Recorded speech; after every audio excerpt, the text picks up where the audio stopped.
سامعین سے گزارش کی جاتی ہے کہ ہمارے دونوں چینلز کے پلیٹ فارم سے جتنی بھی آڈیو بکس کی ریکارڈنگ کمپلیٹ ہو چکی ہے اسے خود بھی سنیں اور زیادہ سے زیادہ شیئر کرنے کی کوشش کریں، اور ہمارے سوشل میڈیا پلیٹ فارم کے لنکس ڈسکرپشن میں دیے گئے ہیں، ہمیں سبسکرائب اور فالو ضرور کریں تاکہ آپ کو ضروری اپڈیٹس ملتے رہیں، اور ہماری ٹیم کی فنانشیل سپورٹ کے لیے پیٹریون کے لنک ضرور چیک کریں۔ جزاک اللہ۔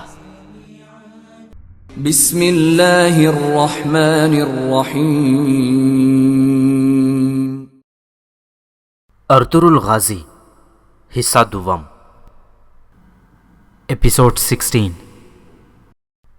سلیمان شاہ کو گزرے 2.5 برس گزر چکے تھے، لیکن کائی قبیلہ مسلسل سفر میں تھا۔ قبیلے کے کسی فرد نے سکھ کا سانس نہیں لیا تھا۔ وقت گزرنے کے ساتھ ساتھ ان کی مشکلات میں اضافہ ہوتا چلا جا رہا تھا، لیکن پھر بھی وہ ہمت ہارنے کے لیے تیار نہیں تھے۔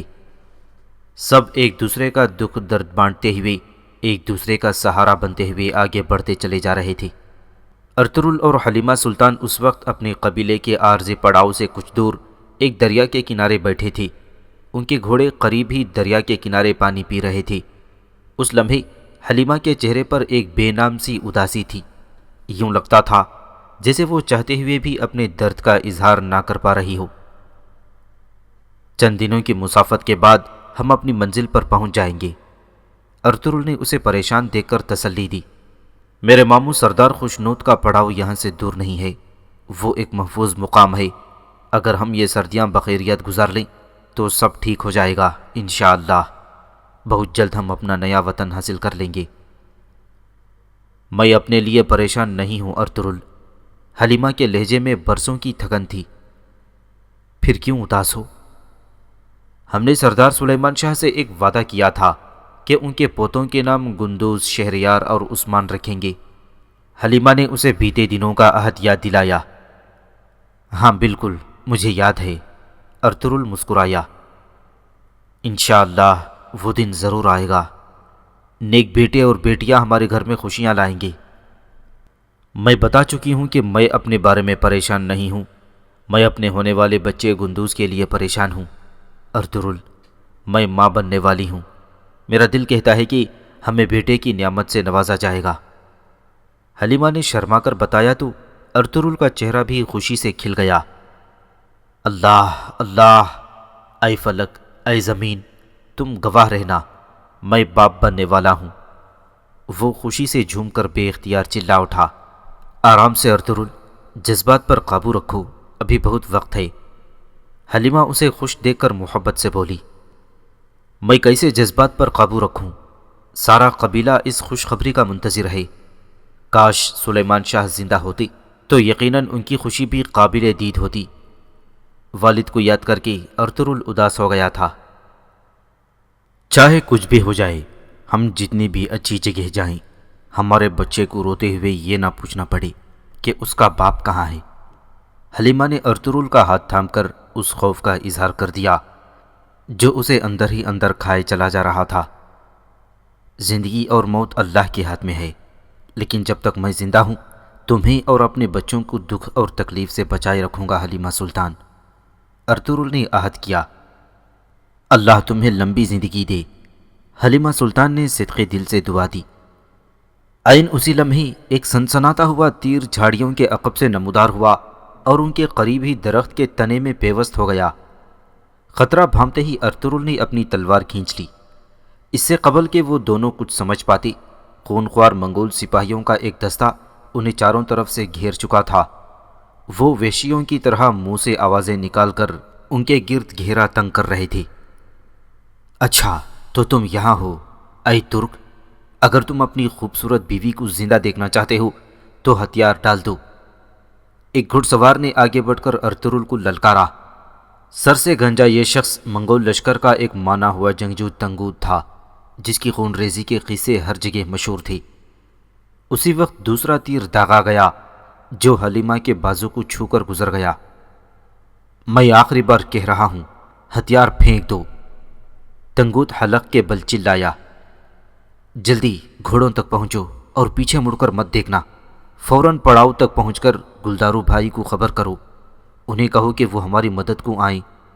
بھاگو حلیمہ، ارطغرل چلایا۔ حلیمہ اسے مشکل وقت میں تنہا چھوڑ کر نہیں جانا چاہتی تھی، مگر مدد حاصل کرنا بھی ضروری تھا۔ چنانچہ وہ تاخیر کیے بغیر تیزی سے اپنے گھوڑوں کی طرف بڑھی جو کچھ فاصلے پر گھاس چر رہے تھے۔ تنگوت کی نظر جیسے ہی حلیمہ پر پڑی، اس کے غصے میں اضافہ ہو گیا اور وہ اپنی سپاہیوں پر برس پڑا۔ آگے بڑھو نالائقوں، یہ لڑکی بھاگنے نہ پائی، جلدی جاؤ، پکڑ لو ان دونوں کو۔ منگول سپاہی آگے بڑھے تو ارطغرل نے ان کا راستہ روک لیا۔ تنہا ارطغرل لاتعداد منگول سپاہیوں کے درمیان ایک گھرا ہوا شیر کی طرح لڑ رہا تھا۔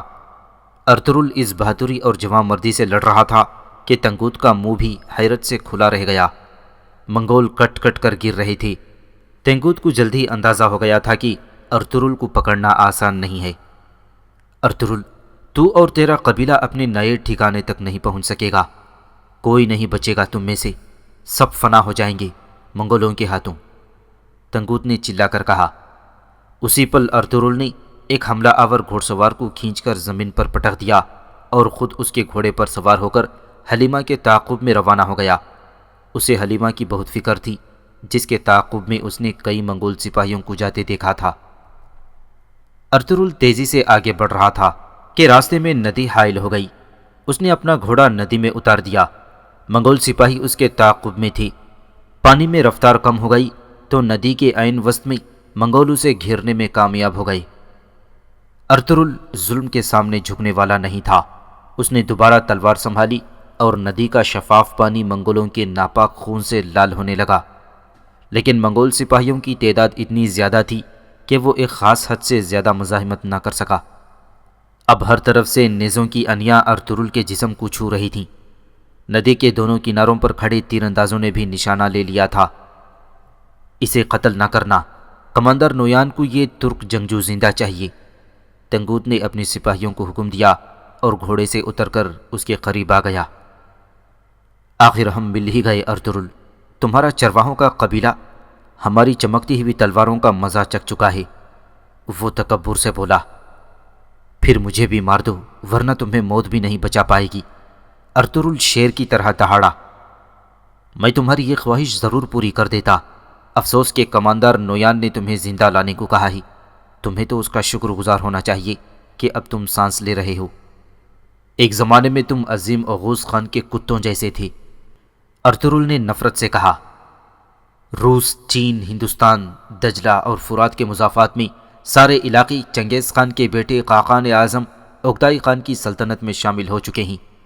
اگلی باری اناتولیہ کی ہے۔ چند خیموں اور چرواہوں کے ساتھ تمہارے قبیلے کا سفر تمام ہوا۔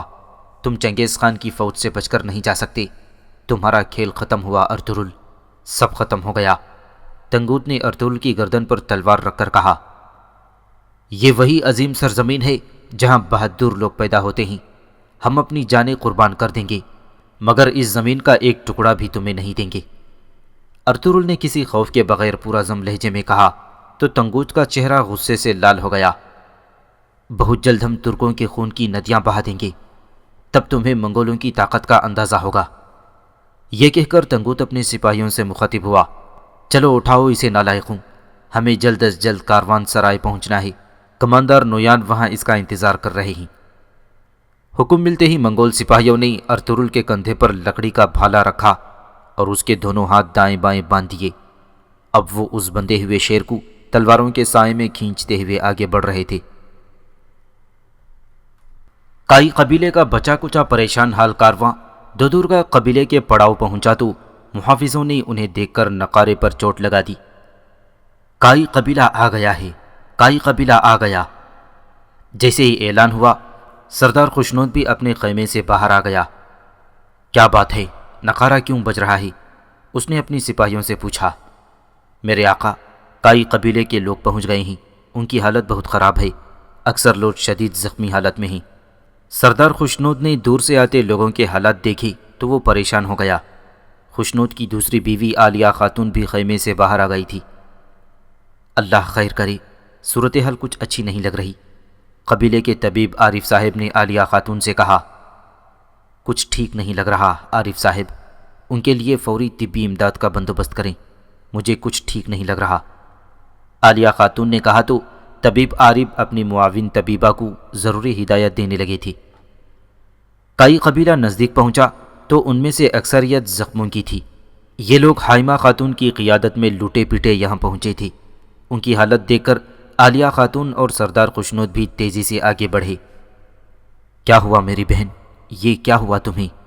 سردار خوشنود اپنی بہن کی حالت دیکھ کر تڑپ اٹھا۔ ہم پر منگولوں نے حملہ کیا ہے بھائی، ہم تباہ ہو گئے، حائمہ خاتون نے بتایا۔ گلدارو اور ارطغرل کہاں ہیں؟ سردار خوشنود نے چونک کر پوچھا۔ جب ہمارا قبیلہ آرام کر رہا تھا تو حلیمہ اور ارطغرل تازہ دم ہونے کے لیے جنگل کی طرف نکل گئے تھے۔ گلدارو قبیلے کے ساتھ تھا۔ منگولوں کے لشکر نے اچانک ہم پر حملہ کر دیا۔ یہ سب اس قدر اچانک اور جلدی میں ہوا کہ ہمارے سپاہیوں کو سنبھلنے کا موقع ہی نہ ملا۔ منگول اچانک آندھی کی طرح آئے تھے اور سب کچھ برباد کر کے چلے گئے۔ کون زندہ ہے کون شہید ہو گیا کچھ معلوم نہیں۔ حائمہ خاتون رونے لگی تھی۔ حوصلہ رکھو، سب معلوم ہو جائے گا۔ یہ بتاؤ کس جگہ حملہ کیا تھا انہوں نے؟ سردار خوشنود نے پوچھا۔ سنگلاخ پہاڑوں پر۔ میں نے ایسی بڑی فوج کبھی نہیں دیکھی۔ ایک طرف سے وہ ہمارے مردوں پر حملہ آور تھی اور دوسری طرف سے خواتین اور بچوں پر بھی قہر برپا کر دیا۔ حائمہ خاتون زار و قطار رونے لگیں۔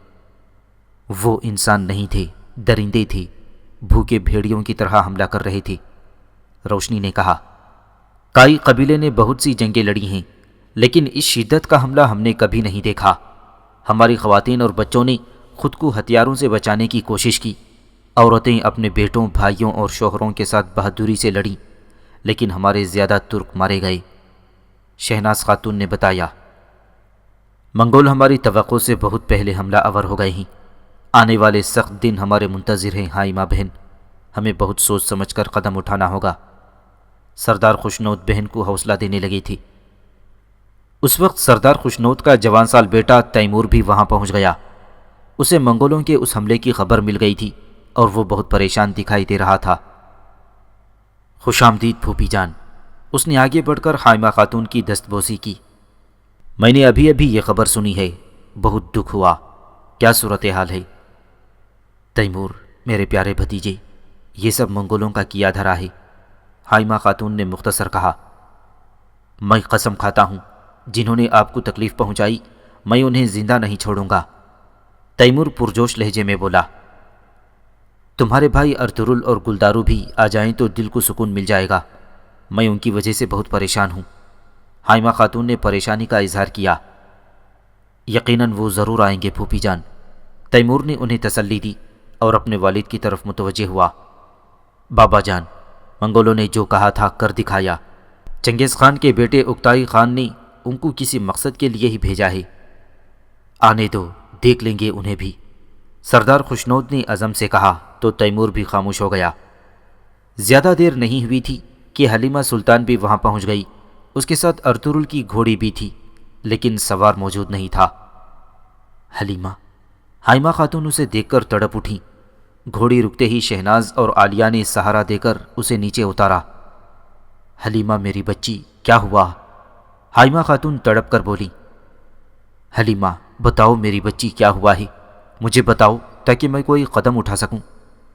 سردار خوشنود بھی قریب آ گیا۔ منگول حملہ آور ہو گئی تھی، میں اور ارطغرل گھوڑوں کو پانی پلا رہے تھے، وہ ایک دم سے ہمارے سامنے آ گئے۔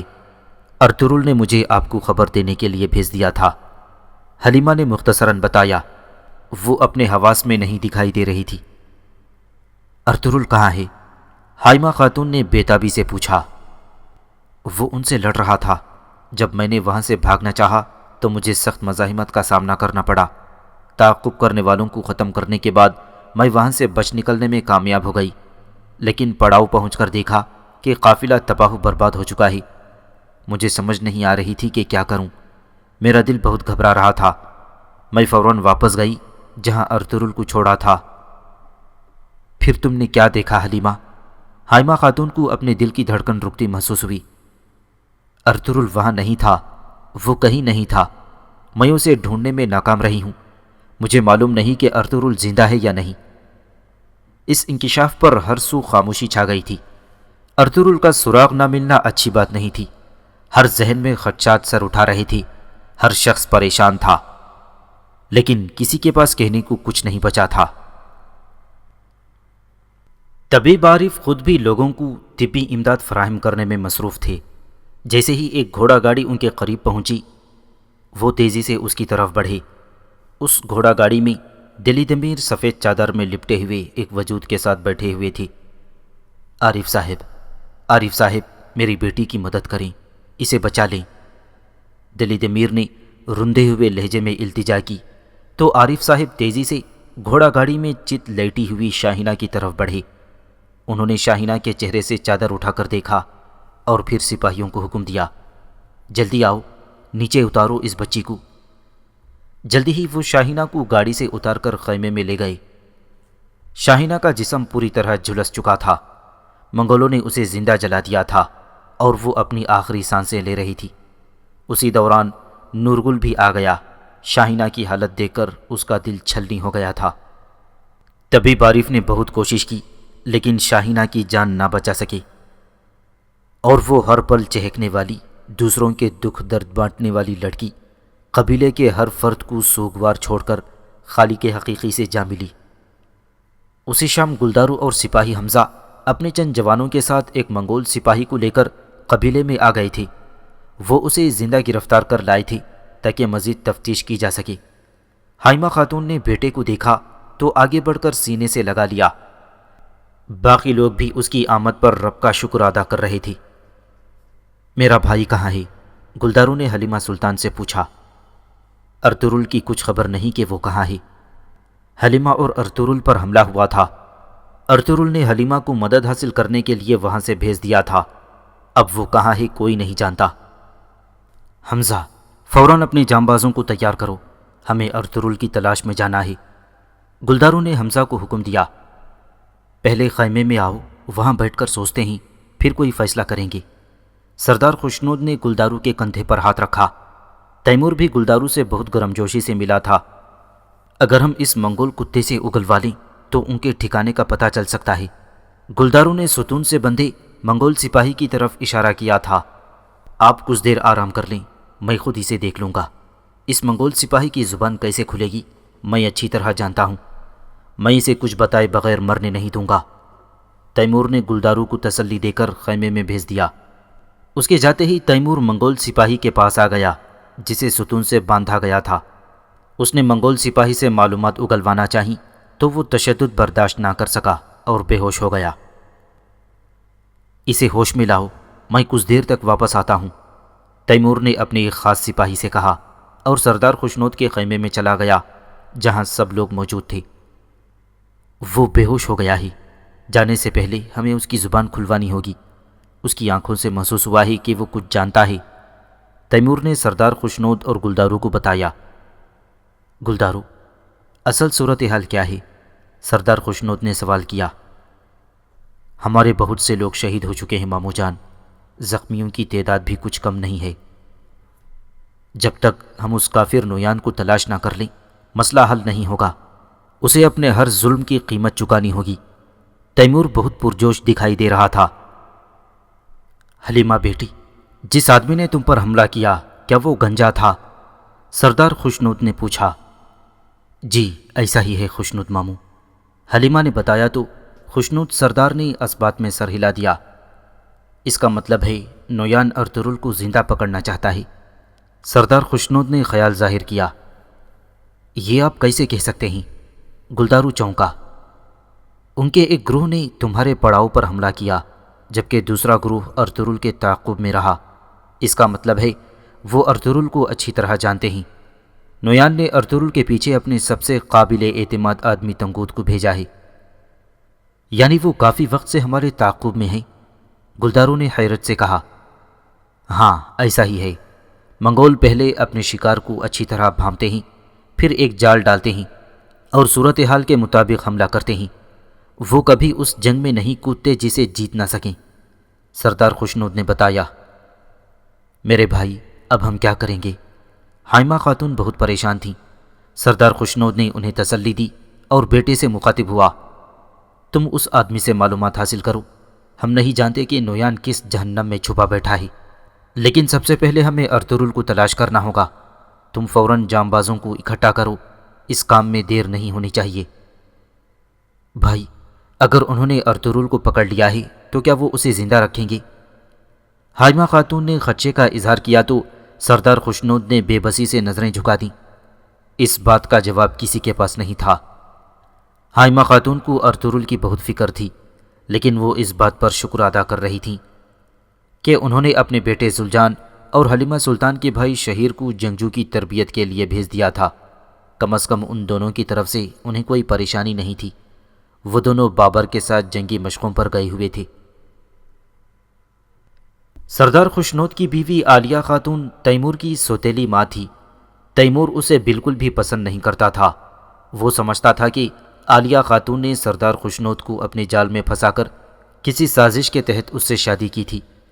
شادی کے بعد عالیہ خاتون نے بارہا سردار خوشنود کو تیمور کے خلاف بھڑکانے کی کوشش کی، جس میں وہ کسی حد تک کامیاب بھی رہی تھی، لیکن اب اس نے اپنی حکمت عملی بدل کر میٹھا زہر استعمال کرنا شروع کر دیا تھا۔ وہ تیمور کو خلوص اور شفقت سے زیر کرنے کا تہیہ کر چکی تھی۔ کائی قبیلے کی یوں لٹے پٹے انداز میں آمد نے اس کے لیے سازشوں کے نئے دروازے کھول دیے تھے۔ اس وقت تیمور استبل میں اپنا گھوڑا تیار کر رہا تھا کہ عالیہ خاتون بھی وہاں آ گئی۔ کائی قبیلے کے لوگ بہت جلد تمہاری شجاعت کو تسلیم کر لیں گے، یہ سوچے بغیر کہ یہ کتنا خطرناک ہو سکتا ہے۔ تم ارطغرل کو بچانے کے لیے نکل رہے ہو۔ مصیبت زدہ کی مدد کرنا ہمارا فرض ہے، تیمور نے مختصراً کہا۔ میں سمجھتی ہوں، لیکن جب بات ارطغرل کی مدد کرنے کی ہو تو قدر بہت بڑھ جاتی ہے۔ ارطغرل کا نام چنگیز خان کے محل سے لے کر قونیا اور دمشق سے لے کر قسطنطنیہ تک گونج رہا ہے۔ تم اسی کی طرح بہادر ہو، بلکہ اس سے کہیں زیادہ ذہین بھی ہو۔ عالیہ خاتون اس کے اندر خود پسندی اور انا کے بت کو تراش رہی تھی۔ آپ یہ سب مجھے کیوں بتا رہی ہیں؟ تیمور کا لہجہ جذبات سے عاری تھا۔ ہر ماں اپنے بیٹے کو کامیاب اور بڑا آدمی دیکھنا چاہتی ہے، اور یہ خواہش میری بھی ہے تیمور۔ میں سردار خوشنود کی بیوی ہوں۔ میری دلی خواہش ہے کہ تم مجھے اپنی ماں کا درجہ دو اور ویسے ہی محبت سے پیش آؤ جیسے کہ اپنی والدہ سے بات کیا کرتے تھے۔ عالیہ خاتون نے بات مکمل کی اور تیمور کو سوچ میں گم چھوڑ کر واپس چلی گئی۔ گھوڑا تیار کر کے تیمور استبل سے نکلا تو گلدارو اس کا منتظر تھا۔ وہ منگول سپاہی جسے گلدارو اپنے ساتھ لایا تھا، دلی دمیر نے اسے جان سے مار دیا تھا۔ شاہینہ کے غم میں وہ خود پر قابو نہیں رکھ پایا تھا۔ گلدارو دلی دمیر کی دلی کیفیت سے واقف تھا، اس لیے وہ منگول سپاہی کی موت پر خاموش رہا۔ سراغ ملنے کی آخری امید دم توڑ گئی تھی، اور وہ سب ایک مرتبہ پھر اندھیرے میں تھے۔ سردار خوشنود، طبیب عارف، گلدارو اور تیمور ارطغرل کو ڈھونڈنے کے لیے نئی حکمت عملی تیار کر رہے تھے۔ تیمور نے اس مہم کے لیے اپنے بہترین جانبازوں باقر، کوچابش اور صفدر کا انتخاب کیا تھا، جبکہ گلدارو اپنے وفادار اور قابل اعتماد جانثاروں حمزہ، روشان اور عبد الرحمن کو ساتھ لے جانے والا تھا۔ دلی دمیر اس وقت بہت دکھ اور کرب سے گزر رہا تھا۔ شاہینہ کو کھو دینے کے بعد نورگل کی حالت بھی کچھ اچھی نہیں تھی، لہذا گلدارو نے اسے بھی قبیلے میں رکنے کی ہدایت کی تھی۔ نویان تبریز سے فوج لے کر آیا ہے، وہ بھرپور حملے سے پہلے معلومات اکٹھی کرنا چاہتا ہے۔ تم لوگوں کو بہت محتاط رہنا ہوگا۔ عارف صاحب نے انہیں محتاط رہنے کی تلقین کی تھی۔ اللہ تم لوگوں کا حامی و ناصر ہو۔ تم ایک مقدس جنگ پر جا رہے ہو، جنگ تمہاری ہے اور جیت اللہ کی۔ میرے شیروں، آگے بڑھو۔ سردار خوشنود نے ان کے لیے دعا کی۔ شکریہ ماموں، اب ہم اجازت چاہتے ہیں۔ گلدارو ان سے گلے ملا۔ بابا، میرے لیے بھی دعا کیجیے گا۔ تیمور نے دست بوسی کی تو سردار خوشنود نے اسے اپنے سینے سے لگا کر دعا دی۔ میری دعائیں ہمیشہ تمہارے ساتھ ہیں میرے بچے، تم فاتح بن کر آؤ گے۔ وہ روانگی کے لیے تیار تھی کہ روشان بھی گھوڑے پر سوار وہاں پہنچ گیا۔ تم کون ہو اور اتنی دیر سے کیوں آئے ہو؟ تیمور نے اس کی طرف دیکھا۔ معافی چاہتا ہوں، کچھ دیر ہو گئی، روشان نے معذرت کی۔ بھائی، یہ کون ہے؟ تیمور نے گلدارو سے پوچھا۔ ارطغرل کے جانبازوں میں سے ہے، اسے جواب ملا اور وہ خاموش ہو گیا، اور پھر سخت لہجے میں روشان کو خبردار کیا۔ میں نے تمہارے آقا کی تلاش کے لیے بہت کچھ داؤ پر لگایا ہے، آئندہ کوئی غلطی ہوئی تو معافی نہیں ملے گی۔ فکر نہ کریں آقا، آئندہ احتیاط کروں گا۔ روشان نے اپنی غلطی تسلیم کر کے تعظیم پیش کی۔ ہم اس پر اعتماد کرتے ہیں، تم بھی اس پر بھروسہ کر سکتے ہو۔ گلداروں نے روشان کی حمایت کی۔ آپ کہتے ہیں تو ٹھیک ہے بھائی جان، تیمور نے کہا اور گھوڑے پر سوار ہو گیا۔ کچھ دیر بعد وہ اس خطرناک مہم پر روانہ ہو گئے۔ پڑاؤ سے نکل کر انہوں نے مختصراً فاصلہ طے کیا اور پھر ایک مقام پر پہنچے۔ تیمور باقی لوگوں سے مخاطب ہوا، یہاں سے ہم علیحدہ علیحدہ راستوں پر سفر کریں گے۔ مخبر کی اطلاع کے مطابق وہ زیادہ دور نہیں ہوں گے، ہم یقیناً انہیں جا لیں گے۔ بہت ہوشیاری سے ارطغرل کو ڈھونڈے بغیر ہم واپس نہیں جائیں گے۔ گلداروں نے سب کا حوصلہ بڑھایا اور سب الگ الگ ہو گئے۔ اب وہ جنگلوں اور پہاڑوں میں بکھر گئے تھے۔ کوچابش ان سب سے نظریں بچا کر ندی کے کنارے پہنچ گیا۔ اس نے وہاں تینگوت اور اس کی سپاہیوں کو دیکھ لیا تھا، وہ ارطغرل کو باندھ کر لے جا رہے تھے۔ کوچابش انہیں دیکھ کر پہاڑیوں میں چھپ گیا۔ جیسے ہی وہ منگول سپاہی نظروں سے اوجھل ہوئے، کوچابش نے آگے بڑھ کر گھوڑوں کے سموں اور انسانی قدموں کے نشانات مٹا دیے تاکہ کسی کو معلوم نہ ہو سکے کہ وہ کس سمت گئے ہیں۔ وہ اس کام سے فارغ ہوا ہی تھا کہ روشان بھی اس طرف آ نکلا۔ روشان کو دیکھ کر وہ بری طرح ہڑبڑا گیا تھا، لیکن جلد ہی اس نے اپنی گھبراہٹ پر قابو پا لیا اور خفت مٹانے کے لیے روشان کو قافلے کی مخالف سمت روانہ کر دیا۔ روشان نے اس کی بات مان تو لی تھی، مگر اسے کوچابش پر شک ہو گیا تھا۔ اسے کوچابش کی سرگرمیاں بہت مشکوک لگ رہی تھیں، جیسے وہ جانتا ہو کہ ارطغرل اس وقت کہاں ہے۔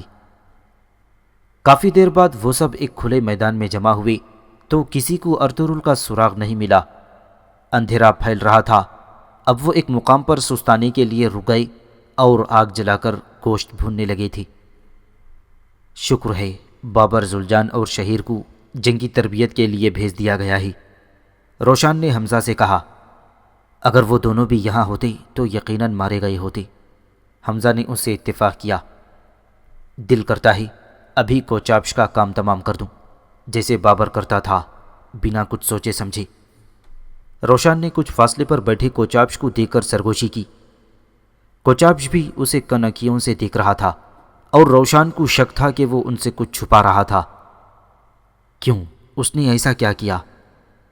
پتہ نہیں کیوں مجھے اس پر شک ہو رہا ہے۔ میرا دل کہتا ہے کہ اسے معلوم ہے ارطغرل بھائی کہاں ہیں۔ روشان کھا جانے والی نظروں سے کوچابش کو دیکھ رہا تھا۔ آہستہ بولو، وہ سن لے گا، عبد الرحمن نے انہیں گھور کر کہا۔ تو سن لے، روشان نے کندھے اچکائے۔ تمہیں احساس ہونا چاہیے کہ کائی قبیلے کے وہ حالات نہیں رہے۔ اب ہم اپنی منمانی نہیں کر سکتے۔ ہم لوگ دو درگا قبیلے پر انحصار کر رہے ہیں، اور پھر یہ آپ کا شک نہیں بلکہ وہم ہے۔ ایسا بھلا کیسے ممکن ہے کہ تیمور کے سپاہیوں کو منگولوں کے ٹھکانے کا علم ہو جائے؟ حمزہ نے انہیں سمجھایا تو وہ خاموش ہو گیا اور پھر اٹھ کر ان سے دور چلا گیا۔ تیمور بھی دور بیٹھا روشان کا جذباتی پن دیکھ رہا تھا۔ آپ کے جانباز بہت بے صبری کا مظاہرہ کر رہے ہیں گلدارو بھائی، ہم اس وقت اندھیرے میں سوئی تلاش کر رہے ہیں۔ تیمور نے روشان کی طرف اشارہ کیا۔ یہ ارطغرل کے جانثار ساتھی ہیں، روشان اور نورگل۔ ارطغرل ان سب کو بھائی سمجھتا ہے، وہ بھی ارطغرل پر جانثار کرتے ہیں۔ اپنے بھائی کی گمشدگی برداشت نہیں ہو رہی ہے، گلدارو نے بتایا۔ کون جانے ارطغرل ابھی زندہ ہے کہ نہیں، انہیں اب آپ کو دیکھنا چاہیے۔ قبیلے کو اس خطرناک صورتحال سے نکالنے کے لیے اگر کوئی ان کی سرپرستی کر سکتا ہے تو وہ آپ ہی ہیں۔ گلدارو بھائی، بابا اور میں ہمیشہ آپ کے ساتھ ہیں۔ تیمور نے اسے حمایت کا یقین دلایا۔ شکریہ تیمور، بہت شکریہ میرے بھائی، گلدارو ممنون نظروں سے ان کی طرف دیکھتے ہوئے بولا۔ تم نے ٹھیک کہا، وقت آ گیا ہے کہ ہم سب کو ایک بار پھر متحد ہونا چاہیے۔ ان مشکل حالات کی وجہ ہمارا متحد نہ ہونا ہے، اور جہاں تک بات ہے میرے بھائی ارطغرل کی، تو تم ابھی اسے جانتے ہو، وہ اس طرح کے مشکل حالات سے لڑنا خوب جانتا ہے، وہ تو شیطان کی قید سے بھی نکل کر آ سکتا ہے۔ گلدارو نے فخر سے کہا تو تیمور بھی مسکرا دیا۔ ارطغرل ایک بہادر جنگجو ہے، انشاءاللہ ہم اسے زندہ و سلامت پائیں گے۔ انشاءاللہ، گلدارو کے لہجے میں امید تھی۔ میں چاہتا ہوں ان سردیوں میں ہم ایک ہی جگہ رکے رہیں، ایک دوسرے کا ہاتھ تھام لیں، کھانا پینا اکٹھا کریں اور منگولوں کے خلاف ایک ہو جائیں۔ یہاں سردیاں بہت سخت ہیں، جب بہار آئے گی تو ایک جنگ ہوگی۔ ہم سلطان علاء الدین کے ساتھ مل کر ایک طاقت بن جائیں گے اور منگولوں کو اپنی زمین پر شکست دیں گے۔ تیمور نے خلوص کے ساتھ اکٹھے رہنے کی پیشکش کی۔ بہت شکریہ میرے بھائی، گلداروں نے خوشی کا اظہار کیا۔ اسی وقت روشان جھاڑیوں کے عقب سے ایک بھکاری نما شخص کو پکڑ لایا۔ یہ گیدڑ مجھے جھاڑیوں میں چھپا ملا ہے، یہ ہماری باتیں سن رہا تھا۔ بتاؤ، کیا تم نویان کے آدمی ہو؟ روشان نے اسے جھنجھوڑا۔ اس کا نام غنی ہے، یہ ایک مایوس آوارہ گرد ہے، چھوڑ دو اسے۔ آج تک اسے کوئی پکڑ نہیں سکا، مگر تمہاری سماعت بہت زبردست ہے۔ یہ ہرن سے تیز، لومڑ سے چالاک اور ریچھ سے زیادہ طاقتور ہے۔ تیمور نے بتایا تو روشان نے سہارا دے کر غنی کو کھڑا کر دیا۔ بھائی، مجھے معاف کر دو۔ روشان نے غنی سے معذرت کی تو وہ اسے دھکا دے کر جھاڑیوں میں جا چھپا۔ یہ منظر دیکھ کر سب لوگ ہنس پڑے تھے۔ اسی وقت تیمور کا ایک سپاہی گھوڑا دوڑاتا ہوا پہنچا اور خبر دی، میرے سردار، کاروان سرائے سے دھواں اٹھتا دکھائی دے رہا ہے۔ یہ سنتے ہی تیمور تیزی سے اٹھ کھڑا ہوا۔ باقی لوگوں نے بھی اس کی پیروی کی۔ گلدارو اور تیمور کی آنکھوں میں چمک پیدا ہو گئی۔ میں نے کہا تھا نا کوئی گڑبڑ ہے، مگر تم لوگوں نے میری ایک نہیں سنی۔ اگر کوچاپش کی وجہ سے ارطغرل بھائی کو کچھ ہوا تو اس کی خیریت نہیں۔ روشان پھٹ پڑا تھا۔ روشان، اگر تم اس طرح فضول بولتے رہو گے تو میں تمہیں واپس بھیج دوں گا۔ یہ بہت نازک وقت ہے، سب لوگ سوار ہو جاؤ، ہمیں ابھی کاروان سرائے جانا ہے۔ گلداروں نے روشان کو ڈانٹا اور سب اپنے اپنے گھوڑوں کی طرف دوڑ پڑے۔ ٹینگوچ جب ارطغرل کو لے کر کاروان سرائے پہنچا تو منگول کماندار نویان پہلے سے اس کا منتظر تھا۔ وہ کرخت چہرے والا لحیم شہیم جنگجو تھا، جس کی آنکھوں میں بے پناہ صفاکی تھی۔ کاروان سرائے میں آتے ہی اس نے وہاں موجود اکثر مسافروں کو موت کے گھاٹ اتار دیا تھا۔ باقی بچ رہنے والے لوگ شدید زخمی تھے۔ نویان نے تمام لاشوں اور زخمیوں کو بڑے کمرے میں جمع کر کے ان پر تیل چھڑک دیا تھا۔ کاروان سرائے پہنچنے پر ارطغرل وہاں لاشوں کا ڈھیر دیکھ کر حیران رہ گیا۔ نویان بھی اسے غور سے دیکھ رہا تھا۔ اس کے ایک ہاتھ میں مشل اور دوسرے ہاتھ میں تلوار تھی۔ نویان نے مشل اور تلوار طلسمی انداز میں بلند کی اور بلند آواز میں بولا، نویان کی جہنم میں خوش آمدید۔ اس کی آواز میں کچھ خاص تھا کہ ارطغرل کو اپنی ریڑھ کی ہڈی میں سنسنی سی محسوس ہوئی۔ آؤ میرے پیارے دوست، میں تمہارا ہی انتظار کر رہا تھا۔ اوہ، تو تم ہو نویان؟ ارطغرل چونکا۔ ہاں، میں ہی اس جہنم کا شیطان ہوں، نویان نے کہا، اور پھر زخمیوں اور لاشوں کے ڈھیر کو آگ لگا دی۔ آگ تیزی سے بھڑکی تو زندہ جلنے والوں کی کربناک چیخوں نے سب کو دہلا دیا تھا۔ ارطغرل بے بسی کے عالم میں ان کی طرف دیکھ رہا تھا۔ منگولوں کی دنیا میں تمہارا استقبال کیا جاتا ہے ارطغرل۔ آگ لگا کر نویان نے مشل بھی الاؤں میں پھینک دی تھی۔ تم جیسے عظیم جنگجو کے ساتھ ملاقات میرے لیے باعث مسرت ہے۔ مجھ سے کیا چاہتے ہو؟ ارطغرل نے سخت لہجے میں پوچھا۔ کچھ خاص نہیں، صرف تم سے دوستی۔ منگول بڑی احتیاط سے اپنے دوست اور دشمن کا انتخاب کرتے ہیں، اور اب ہم ارطغرل کو اپنا دوست بنانا چاہتے ہیں، نویان نے جواب دیا۔ تم میرے دشمن تو ہو سکتے ہو، دوست کبھی نہیں، ارطغرل نے نفرت سے کہا۔ کوئی بات نہیں ارطغرل، پرسکون رہو، نویان نے تحمل سے کہا۔ لوگ کہتے ہیں تم آسانی سے نہیں مانتے۔ نویان زیر لب مسکرایا۔ اسی لمحے ایک سپاہی اندر آیا اور نویان کے کان میں سرگوشی کی۔ ایک گھڑ سوار دستہ اس طرف آ رہا ہے میرے آقا۔ کئی لوگ تمہیں ڈھونڈ رہے ہیں میرے دوست ارطغرل، اگر انہوں نے تمہیں تلاش کر بھی لیا تو افسوس کریں گے، نویان کے لہجے میں صفاکی تھی۔ جب تک تمہارے جیسے کتے میدان میں آتے رہیں گے ہم فتح یاب ہوتے رہیں گے۔ ارطغرل کی بات سن کر نویان طنزیہ انداز میں مسکرا دیا اور اپنے سپاہیوں کو حکم دیا، اب ہمیں یہاں سے نکلنا ہے، سب لوگ مختلف راستوں سے جائیں گے، خیال رہے پیچھے کوئی نشان نہ چھوڑنا، میں یہاں آنے والوں کو پریشان دیکھنا چاہتا ہوں۔ نویان کا حکم ملتے ہی سپاہی روانگی کی تیاری کرنے لگے، جبکہ الاؤں میں جلنے والے انسانی وجود اپنی شناخت کھو کر کوئلہ ہو چکے تھے۔ تیمور اور گلدارو اپنے جانبازوں کے ساتھ کاروان سرائے پہنچے تو وہاں جلی ہوئی لاشوں کی راکھ اور بسانت کے سوا کچھ باقی نہ تھی۔ نویان وہاں سے نکل چکا تھا، اب وہاں ایک بھی زی روح نہیں بچا تھا۔ یا اللہ، یہ کیا ہے؟ گلدارو بڑبڑایا اور بلند آواز میں ارطغرل کو پکارنے لگا، لیکن ہر بار اسے اپنے ہی الفاظ کی بازگشت سنائی دے رہی تھی۔ اس کے سپاہی کاروان سرائے کا چپا چپا چھان رہے تھے، لیکن ارطغرل کا نشان تک نہیں تھا۔ کافر نویان یہیں تھا، جب تک وہ قاتل زندہ ہے مجھ پر نیند حرام ہے۔ گلدارو غصے میں چلایا، منگولوں کی خباثت زہر کی طرح پھیل رہی ہے۔ وہ جس جگہ کو فتح کرنا چاہتے ہیں پہلے وہاں لوگوں کے دلوں میں اپنا خوف بٹھاتے ہیں۔ وہ انکار سننے کے عادی نہیں، جو انکار کرے مار دیا جاتا ہے۔ تیمور نے منگولوں کی فطرت بیان کی۔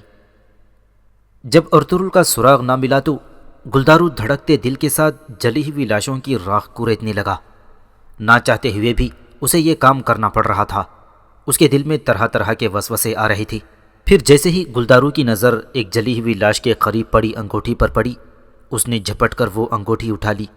اس نے دہکتی ہوئی گرم انگوٹھی پر پانی ڈال کر اسے ٹھنڈا کیا اور غور سے دیکھنے لگا۔ یہ انگوٹھی تو میرے بھائی ارطغرل کی ہے۔ قریب کھڑے روشان کی کانپتی ہوئی آواز سنائی دی اور ہر شخص کے جسم میں سنسنی کی لہر دوڑ گئی۔ گلدارو تو جیسے پتھر کا بن گیا تھا اور روشان کی دھاڑیں دور تک سنائی دے رہی تھیں۔ اب وہاں رکنا بے معنی تھا۔ کائی قبیلے کا جانباز اور عظیم جنگجو ارطغرل شہید ہو چکا تھا۔ چنانچہ ارطغرل کی انگوٹھی لے کر وہ اپنے پڑاؤ کی جانب چل پڑے۔ جب وہ قبیلے میں پہنچے تو کائی لوگ ابھی تک اپنے اپنے کرب اور مسائل سے نبرد آزما تھے۔ شہداء کی تدفین ہو چکی تھی۔ نورگل اور دلی دمیر بھی شاہینہ کے غم میں نڈھال تھے۔ حائمہ خاتون اور باقی لوگ اس وقت خیمے سے باہر ہی موجود تھے۔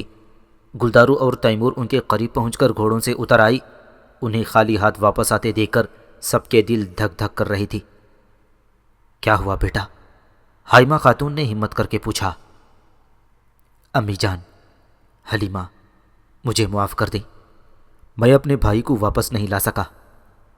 گلدارو نے جیب میں ہاتھ ڈالا اور ارطغرل کی انگوٹھی نکال کر حائمہ خاتون کی ہتھیلی پر رکھ دی۔ ارطغرل شہید ہو گیا۔ گلدارو کے اس انکشاف پر قبیلے میں کوہرام مچ گیا تھا۔ حائمہ خاتون میں تو جیسے سوچنے سمجھنے کی صلاحیت ہی دم توڑ گئی۔ اسی لمحے قریب کھڑی حلیمہ کو زمین گھومتی ہوئی محسوس ہوئی اور وہ چکرا کر زمین پر گرنے والی تھی کہ شہناز اور دوسری خواتین نے اسے سنبھال لیا۔ ہر آنکھ اشک بار تھی، ہر دل رو رہا تھا۔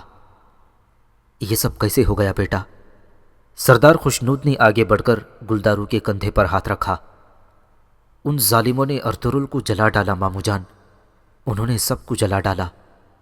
گلدارو اس سے زیادہ کچھ نہیں بتا سکا۔ ہر طرف سے چیخو پکار سنائی دے رہی تھی۔ کوئی اس قابل نہیں تھا کہ دوسرے کو دلاسا دے سکے۔ ارطغرل کے جانبازوں کی حالت بھی کچھ مختلف نہیں تھی۔ لوگ غمزدہ خاندان سے ارطغرل کی موت پر تعزیت کر رہے تھے۔ جب ہم جانے لگے تو میں نے اپنے شوہر کو دعا دی تھی کہ تمہاری راہ میں کوئی رکاوٹ نہ آئے، تم کو کوئی تکلیف نہ پہنچے، مگر میری کوئی دعا قبول نہیں ہوئی۔ اس کا تو جسم ہی جلا دیا گیا۔ جب تک ہم ارطغرل کا بدلہ نہ لے لیں آرام سے نہیں بیٹھیں گے۔ حلیمہ پھوٹ پھوٹ کر رونے لگی تھی۔ حوصلہ رکھو میری بچی، وہ میرا بھانجا نہیں بیٹا بھی تھا۔ اگر میں اس کا بدلہ نہیں لے سکتا تو مجھے جینے کا کوئی حق نہیں۔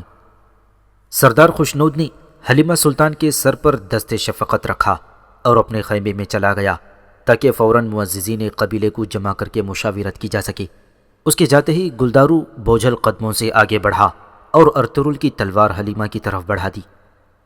یہ میرے بھائی ارطغرل کی آخری نشانی ہے، آج کے بعد یہ تلوار تمہاری ہے۔ حلیمہ نے ایک عزم سے تلوار تھام لی تو گلدارو اپنی آنکھوں کی نمی چھپانے کے لیے واپس ہوا۔ بھائی کو کھو دینے کا دکھ اس کے چہرے سے عیان تھا۔